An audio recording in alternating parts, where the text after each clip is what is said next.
मां काली की कहानी शक्ति, रक्षा और उग्र प्रेम की कहानी है। वह हिंदू पौराणिक कथाओं में प्रकृति की एक शक्ति के रूप में उभरती है। शिव के क्रोध से काली प्रकट हुई।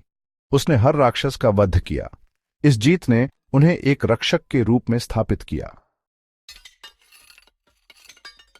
काली की प्रतिष्ठित छवि हिंदू पौराणिक कथाओं में बाद में दिखाई देती है, लेकिन उनका सार वेदों में है। ये प्राचीन ग्रंथ आदिम शक्ति की बात करते हैं, जो सृजन और विनाश का स्रोत है।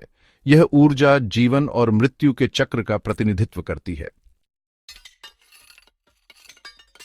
काली की छवि और कहानियां महाकाव्यों और पुराणों में और विकसित होती हैं। प्राचीन हिंदू ग्रंथ मिथकों और किंवदंतियों से भरे हुए हैं। यहाँ विनाश और परिवर्तन के देवता शिव के साथ उनका रिश्ता केंद्र स्तर पर आता है। एक प्रसिद्ध कहानी काली के विनाश के नृत्य को दर्शाती है। अपने क्रोध में उसने पूरे ब्रह्मांड को नष्ट करने की धमकी दी। उसे रोकने के लिए शिव ने खुद को उसके चरणों में फेंक दिया।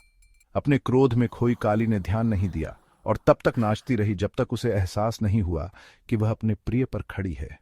उसका गुस्सा कम हो गया और वह पछतावे से भर गई। ये कहानी सृजन और विनाश के बीच नाजुक संतुलन का प्रतीक है।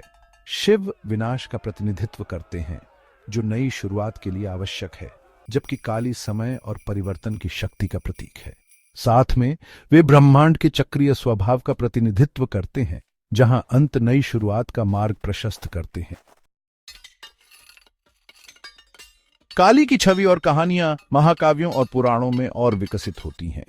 प्राचीन हिंदू ग्रंथ मिथकों और किंवदंतियों से भरे हुए हैं। एक प्रसिद्ध कहानी काली के विनाश के नृत्य को दर्शाती है। उसे रोकने के लिए शिव ने खुद को उसके चरणों में फेंक दिया। उसका गुस्सा कम हो गया और वह पछतावे से भर गई। यह कहानी सृजन और विनाश के बीच नाजुक संतुलन का प्रतीक है। सदियों से काली की पूजा विकसित और फैली है। वह एक रक्षक और मां के रूप में सम्मानित की जाती है। आज काली की पूजा पूरे भारत और उसके बाहर की जाती है। वह असीम प्रेम और सुरक्षा का प्रतिनिधित्व करती हैं।